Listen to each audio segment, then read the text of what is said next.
मांस मछली खाना सही है या गलत है, ये हमेशा एक चर्चा का विषय रहा है। कुछ धर्मों में मांस खाने की अनुमति दी गई है, वहीं पर कुछ धर्मों में मांस मछली खाना बिल्कुल निषेध है। लेकिन आज की जो कहानी मैं आपको सुनाने वाला हूँ, उसमें आपको मांस मछली के बारे में बुद्ध के विचार जानने को मिलेंगे। आखिर भगवान बुद्ध ने मांस मछली के बारे में क्या बताया है, और अगर भगवान बुद्ध के अनुसार मांस मछली खाना सही है तो किस प्रकार का मांस मछली खाना सही है, इसकी संपूर्ण जानकारी आपको इस कहानी में मिलेगी। कहानी शुरू करने से पहले मैं आपको बता दूं कि ये कहानी सुनाने का लक्ष्य किसी भी धर्म या जाति को ठेस पहुंचाना नहीं है। इस कहानी में हम वही सत्य बताएंगे जो भगवान बुद्ध ने बताया है। इससे पहले कि आप इस कहानी में खो जाएं, इस चैनल को सब्सक्राइब जरूर कर लें। तो चलिए कहानी शुरू करते हैं। ये उस समय की बात है जब भगवान बुद्ध नहीं बने थे, यानी कि वो सिद्धार्थ के रूप में अपना जीवन व्यतीत कर रहे थे। उस समय एक दिन एक नगर से 500 साधु उस नगर को छोड़कर हिमालय की तलहटियों में तपस्या करने के लिए निकल जाते हैं। वो 500 साधु संसार को पूरी तरह से त्याग कर हिमालय के जंगलों में ध्यान साधना करना चाहते थे, और इसीलिए 500 साधुओं का वो संग एक जंगल में जाकर तपस्या करने लगते हैं। जंगल में खाने पीने की वस्तुओं का अभाव तो होता ही है। उन साधुओं को भी अपना पेट भरने के लिए जंगल के पेड़ पौधों पर ही निर्भर होना पड़ता था।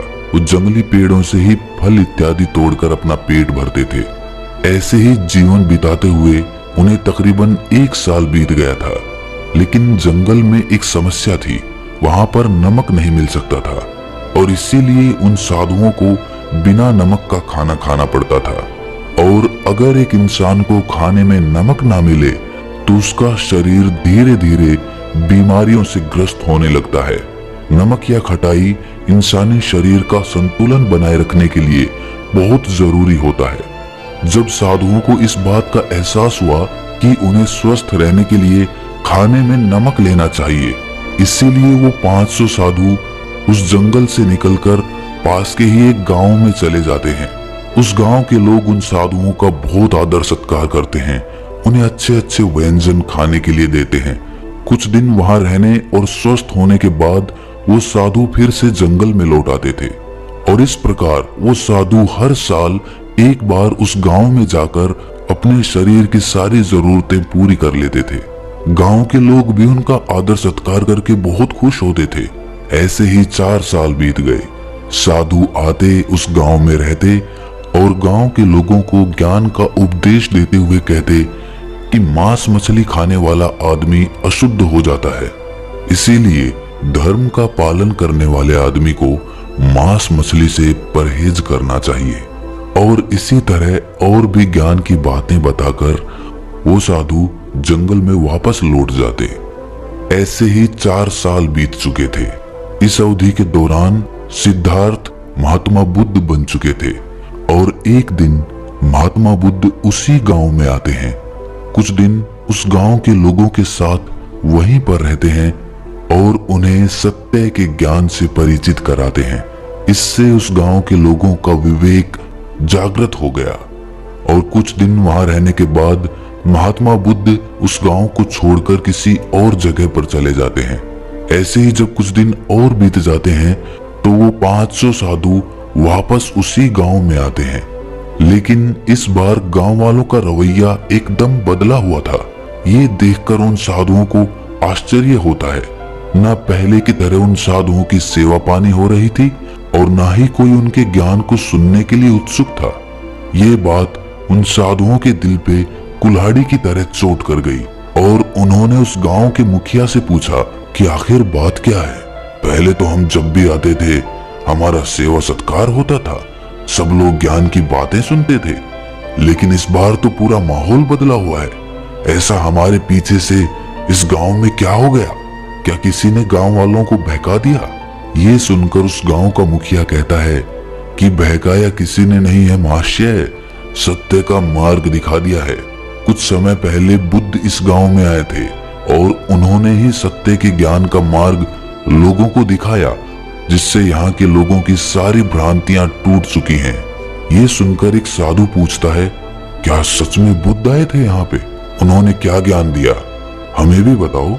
इसका उत्तर देते हुए उस गांव का मुखिया कहता है कि संपूर्ण ज्ञान तो तथागत बुद्ध ही आपको दे सकते हैं, लेकिन हाँ, जैसा कि आप कहते थे कि मांस मछली खाने से आदमी अशुद्ध हो जाता है, तो तथागत गौतम बुद्ध के विचार इस बारे में आपसे पूरी तरह से भिन्न है।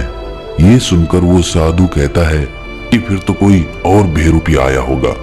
भला बुद्ध मांस मछली खाने की अनुमति कैसे दे सकते हैं?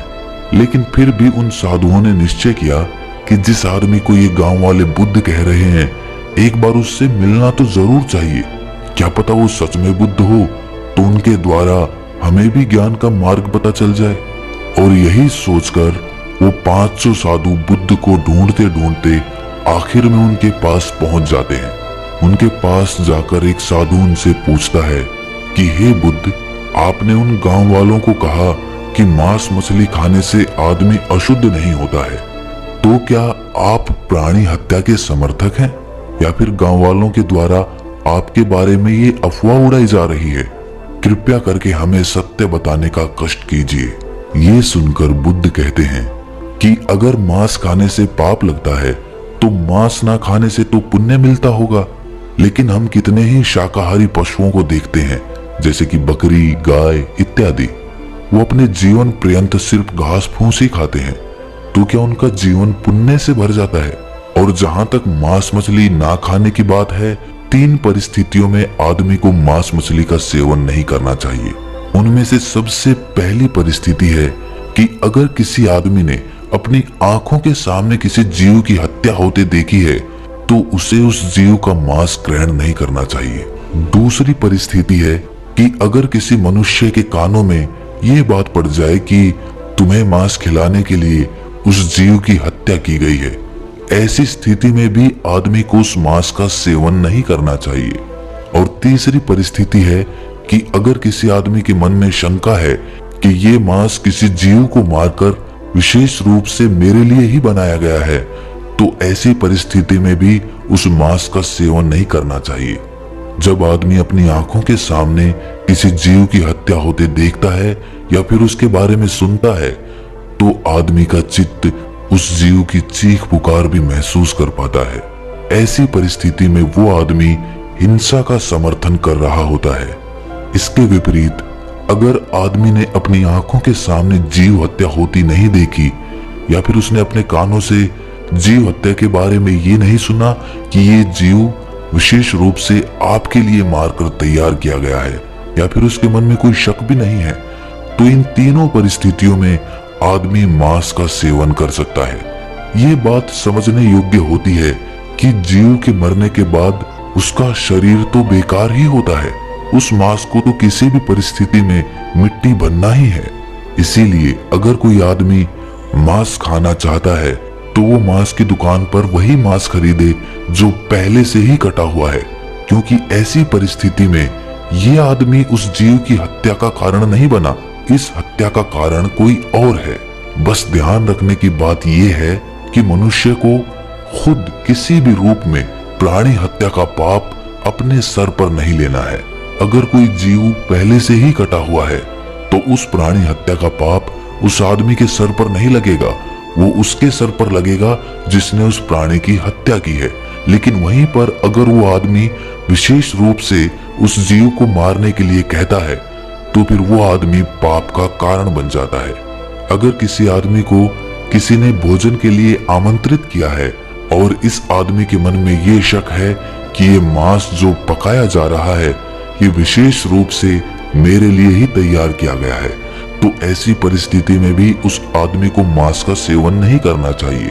अगर वो मांस उस आदमी ने विशेष रूप से अपने लिए बनाया है और वो आपको खाने के लिए आमंत्रित करता है और आपके मन में इसको लेकर कोई शक भी नहीं है, तो ऐसी परिस्थिति में आप उस मांस का सेवन कर सकते हैं। जो भी आदमी खुद के लिए या किसी और के लिए मांस तैयार करता है, वो 5 तरह से पाप का भोगी हो जाता है। सबसे पहला, जब उस आदमी ने उस जीव को खींचकर लाने के लिए बोला। दूसरा, उसके कहने पर वो आदमी उस जीव को खींच कर लाया। वो जीव बेचारा घबराता है, डरता है, आने के लिए छटपटाता है। तीसरा पाप, जब उस आदमी ने उस जीव को मारने के लिए बोला।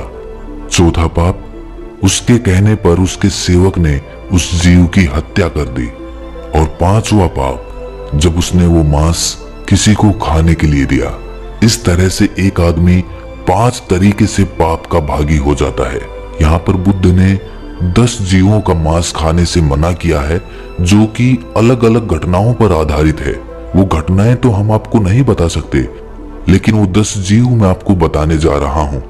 वो 10 जीव जिनका मांस महात्मा बुद्ध के अनुसार इंसान को नहीं खाना चाहिए, वो इस प्रकार हैं: मनुष्य मांस, हाथी का मांस, घोड़े का मांस, कुत्ते का मांस, सांप का मांस, शेर का मांस, बाघ का मांस, चीता का मांस और भालू का मांस।